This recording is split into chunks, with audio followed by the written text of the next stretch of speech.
الحمد لله رب العالمين، والصلاة والسلام على سيد المرسلين وعلى آله وأصحابه أجمعين، أما بعد. وقد قال الله تبارك وتعالى في القرآن المجيد والفرقان الحميد: أعوذ بالله من الشيطان الرجيم، وإذا سألك عبادي عني فإني قريب أجيب دعوة الداعي إذا دعان فليستجيبوا لي وليؤمنوا بي لعلهم يرشدون. صدق اللہ علیہ. عزیزان گرامی، اسماء حسنہ کی اس مجلس میں انشاءاللہ آج جو گفتگو ہوگی اللہ تعالیٰ کی ایک صفت اور ایک اس کا ایسا نام، ایسا اسم جو اس کی بہت ہی اہم صفت کو ہمارے اور آپ کے سامنے نمایاں کرتا ہے، یعنی قریب. اس پر انشاءاللہ گفتگو ہوگی. قریب کا لفظ عام فہم ہے، کثیر الاستعمال ہے، روزمرہ میں ہم اس کو استعمال کرتے ہیں. لیکن جب اللہ تعالیٰ کے لیے لفظ قریب آیا تو اس کی تہ میں کیا حقیقتیں ہیں وہ سمجھنے سے تعلق رکھتی ہیں. اسماء الحسنہ کا مسئلہ یہی ہے کہ بظاہر اللہ تعالیٰ کی صفات اور اللہ تعالیٰ کے یہ حسین نام محسوس ہوتا ہے کہ سمجھ میں آ گیا، لیکن یہ اپنے پیچھے بڑی حقیقتوں کو لیے ہوئے ہوتے ہیں. ان میں معنوں کا ایک سمندر ہوتا ہے جس کو سمجھنے کے لیے تدبر کی ضرورت ہوتی ہے، غور و فکر کی ضرورت ہوتی ہے. یہی وہ وجہ ہے کہ خود اللہ کے رسول صلی اللہ علیہ وسلم نے لفظ احصا فرمایا: ان للہ تسعۃ وتسعین اسما ومن احصاها فقد دخل الجنہ. کہ اللہ تعالیٰ کے 99 نام ہیں، 99. اور ایک حدیث میں تو آپ صلی اللہ علیہ وسلم نے یوں وضاحت فرما دی کہ اللہ تعالیٰ کے ایک کم 100 نام ہیں. فگر کا آپ نے بڑا تعین فرمایا کہ یہ 99 نام اللہ تعالیٰ کی معرفت پیدا کرتے ہیں. ان پر غور و فکر کرو. احصا ارشاد فرما، احاطہ کرنا، ان الفاظ کو گھیر لینا، حقیقت کو پا لینا، اپنے سینے میں ان کا مفہوم پیدا کر لینا، اپنے دل و دماغ کو اس مفہوم سے معطر کرنا، اپنے وجود کو ان ناموں کا جو تقاضا ہے، عملی تقاضا، اس پر عمل کر کر اپنے وجود کو قیمتی کر لینا، یہ ہے ان ناموں کی حقیقت. اسی لیے اللہ تعالیٰ ارشاد فرماتا ہے: للہ الاسماء الحسنى فادعوه بها وذروا الذین یلحدون فی اسمائه سیجزون ما كانوا یعملون یا ما كانوا یکسبون. کہ اللہ تعالیٰ کے 99 نام ہے، اللہ تعالیٰ کے بہت سے پیارے پیارے نام ہیں. فادعوه بها، ان کے ذریعے سے اللہ کو پکارو. جو اس معاملے میں غلطی کر رہے ہیں، الحاد کر رہے ہیں، ان کو چھوڑو، وہ اپنے کیے کا بھگتیں گے. پھر ان ناموں کی اہمیت کا اندازہ آپ اس سے کر سکتے ہیں کہ کتنی آیتیں ہیں، بلا مبالغہ سینکڑوں آیتیں ہیں جو ان صفات پر مشتمل ہیں. سینکڑوں آیتیں ہیں. اگر آپ گننے بیٹھ جائیں 1000 2000 سے کم نہیں نکلیں گی. کسی میں غفور الرحیم، کسی میں عزیز العلیم، کسی میں قریب المجیب، کسی میں یہ، کسی میں وہ. اتنی آیتیں ہیں جس میں اللہ تعالیٰ نے اپنی ان صفات کا تذکرہ کیا، اور سورۃ الحشر کے آخری رکوع میں تو تفصیل سے بیان کیا اللہ تعالیٰ نے. یہ اسماء الحسنہ ہمارے دل میں اللہ تعالیٰ کی محبت پیدا کرتے ہیں. جب اللہ تعالیٰ کی محبت پیدا ہوگی تو ہم سچے ایمان والے ہوں گے، والذین آمنوا اشد حبا للہ، ایمان والے اللہ سے خوب محبت کرتے ہیں، وہ ہمارا محسن ہے، وہ ہم کو پالتا ہے، وہ ہم کو خوشیاں دیتا ہے، وہ ہم کو مصیبتوں سے نجات دیتا ہے۔ تو کہنے والے نے کہا کہ دیکھو تم گن گن کے اس کی تسبیح کرتے ہو، 100 مرتبہ یہ پڑھو، 100 مرتبہ وہ پڑھو، لیکن وہ تو گن گن کے نعمتیں نہیں دیتا ہے تم کو، وہ تو بغیر گنے نعمتیں دیتا چلا جا رہا ہے۔ ہمارے لیے تو گن کے 5 نمازیں ہیں، لیکن اس کے لیے اس کا معاملہ یہ ہے، اس کی شان کریمی یہ ہے کہ وہ دن میں بغیر گنے 5 لاکھ 5 کروڑ کتنی نعمتیں عنایت فرما رہا ہے، خود مجھے پتا ہے۔ ہر سانس میری اللہ کی ایک نعمت ہے، لنگس کام کر رہے ہیں، کڈنی کام کر رہا ہے، دل دھڑک رہا ہے، خون دوڑ رہا ہے، سب اللہ کے حکم سے۔ جب اس حکم دیتا ہے تو پورا نظام معطل ہو جاتا ہے، انسان کہیں کا نہیں رہ جاتا۔ لہذا ذرا شکر گزاری کرو، اس کی محبت پیدا کرو، جب محبت پیدا ہوگی تو آپ کی نماز بھی دوسری طرح کی ہوگی، وہ نماز ہوگی جو صحابہ کی نماز ہوا کرتی تھی، جو آج بسا اوقات ایسا لگتا ہے اس سے کہانیاں ہیں، نعوذ باللہ، کیسے مگن ہو جاتی، تیر لگ جاتا ان کو محسوس نہ ہوتا، خون بہ پڑتا ان کو محسوس نہ ہوتا، تیر کھینچ کے جسم سے نکال لیا گیا ان کو محسوس نہیں ہوا۔ یہ ایسا لگتا ہے جیسے اللہ تعالیٰ معاف فرمائے کہانیاں ہیں، لیکن یہ کہانی نہیں، یہ حقیقتیں ہیں۔ جب محبت پیدا ہو جائے گی تو نماز میں ویسے ہی نماز ہوگی کہ ہم سب بھول جائیں گے اللہ کے دربار میں کھڑے ہو کر۔ یہ اللہ تعالیٰ کی محبت پیدا ہوگی تو عبادتوں میں ذوق و شوق پیدا ہوگا۔ چنانچہ پہلی چیز تو یہ کہ اللہ تعالیٰ کے اسماء حسنی سے واقف ہونا اس لیے ضروری ہے کہ اس سے اللہ تعالیٰ کی معرفت پیدا ہوتی ہے، اور جب معرفت پیدا ہوتی ہے تو نتیجتاً محبت پیدا ہوتی ہے، محبت پیدا ہوتی ہے تو صحیح طور پر ہم عبادت کر سکتے ہیں۔ نمبر 2 یہ کہ اللہ تعالیٰ کے ان ناموں کو سمجھ لینے سے کبھی بھی عقیدے میں الحاد، زندیقیت، شرک اور گمراہی کے جراثیم نہیں داخل ہوتے ہیں۔ یہ اللہ تعالیٰ کے نام ایک ایسے کمبینیشن کا نام ہے، ایک ایسے امتزاج کا نام ہے، اس میں اسماء جلال بھی ہے، اسماء جمال بھی ہے، اسماء کمال بھی ہے، تو بندہ پھر ادھر ادھر نہیں بھٹکتا، اس کو یہ حقیقت سمجھ میں آ جاتی ہے کہ بس اللہ تعالیٰ ہی ہے جو ہر کام سے کر سکتا ہے، اللہ تعالیٰ ہی ہے جس سے لو لگانا چاہیے، اس کے مقام کوئی دوسرا پا نہیں سکتا۔ تو نہ عیسائیت جیسی گمراہی پیدا ہوگی کہ محبت میں انہوں نے غلو کر دیا، نہ یہودیت جیسی مجرمانہ ذہنیت پیدا ہوگی جنہوں نے خدا کو ایک ظالم قسم کی ذات محسوس کر لی، نعوذ باللہ۔ یہاں تک کہ حضرت جبرائیل امین کا تذکرہ آتا تو کہتے وہ تو ہمارے دشمن ہیں، عذابی لے کر آتے۔ یہ الحاد زندگیت جو پیدا ہوتی ہے اس کی وجہ یہ کہ معرفت خداوندی ان کے دلوں میں نہیں، ان کے عقیدے میں نہیں۔ لہذا دوسری بات یہ ہے کہ اللہ تعالیٰ کے اسماء الحسنی کو سمجھنا عقیدے کی درستگی کے لیے بہت ضروری ہے۔ اور تیسری بات یہ کہ یہ ہماری دعاؤں کا سرمایہ ہے، فادعوہ بہا، اللہ کے ناموں کو پکارتے ہوئے دعا کیجیے، انشاءاللہ وہ قبولیت کی منزل کو پہنچے گی۔ دعاؤں میں اس بات کا اہتمام ہونا چاہیے کہ جس مناسبت سے دعا ہو رہی ہے اس مناسبت سے اسماء الحسنی کا تذکرہ ہو۔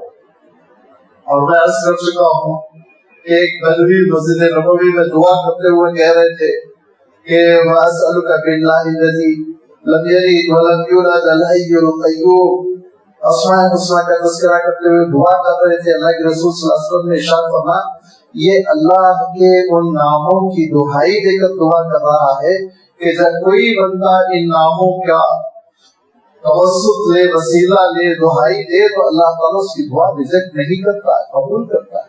تو ہماری دعاؤں کا سرمایہ ہے، فادعوہ بہا۔ چوتھی چیز یہ ہے کہ قرآن فہمی کی کنجی ہے، کیونکہ میں نے عرض کیا نا کتنی آیتیں ہیں جن میں اسماء الحسنی ہیں اور آیت کا جو متن ہے اس متن سے ان اسماء الحسنہ کا کیا ربط ہے, کیا تعلق ہے, کیوں جڑی ہوئی ہے, وہ سمجھنا اور کمال درجے کی بات ہے. قرآن فہمی کے لیے بھی اسماء الحسنہ کا سمجھنا راہیں ہموار کرتا ہے. اور پانچویں چیز یہ کہ یہ اسماء الحسنہ ہماری عملی زندگی پر بہت اثر کرتے ہیں. اور کہا جاتا ہے پرسنالٹی ڈیولپمنٹ, یہ جو ڈیولپمنٹ ہماری شخصیت کے اندر آئے گا, شخصیت سازی, یہ اللہ تعالیٰ کے ناموں کا جو اثر پڑے گا ہم پر بڑا پازیٹیو اثر ہوتا ہے کہ اللہ تعالیٰ رزاق ہے, میرے اندر بھی یہ صفت ہو کہ میں غریبوں کو کھلانے کا اہتمام کروں. اللہ تعالیٰ عفو درگزر کرتا ہے, وہ غافر الذنب ہے, وہ غفور ہے, وہ غفار ہے, میرے اندر بھی صلاحیت ہو کہ میں معاف کیا کروں, وغیرہ وغیرہ. یہ پوری تفصیل ہے. یہ اللہ تعالیٰ کے ناموں کا اثر جو ہماری زندگی پہ پڑتا ہے, اس سے ہماری سیرت تبدیل ہو جاتی ہے, کیفیت تبدیل ہو جاتی ہے. یہی وہ اثر تھا جو اللہ کے رسول صلی اللہ علیہ وسلم نے صحابہ کے اندر پیدا کیا تھا, لہذا وہ اسلام کا کامل نمونہ بن گئے تھے. یہ وہ چند اہم چیزیں ہیں جس کی وجہ سے ہماری ڈیوٹی بنتی ہے, ہماری ذمہ داری بنتی ہے کہ ہم اللہ تعالیٰ کے ناموں کو سمجھیں. یہ بہت اہم چیز ہے. ہمارے یہاں بہت سی جزوی چیزیں, پارشیل قسم کی, جن کی اتنی اہمیت نہیں ہے, جن کو ہم کہہ سکتے ہیں مستحبات کے درجے میں ہے, ان پر توجہ بہت ہے, محنت بہت ہے, وقت بہت لگتا ہے, سرمایہ بہت لگتا ہے. اور جو بنیادی چیزیں ہیں, اللہ تعالیٰ کی کتاب کو سمجھنا, اس کے اسماء الحسنہ کو سمجھنا, اسلام کی بنیادوں کو سمجھنا, ان پر عمل کرنا, ان کے سلسلے میں بڑی بے توجہی رہتی ہے.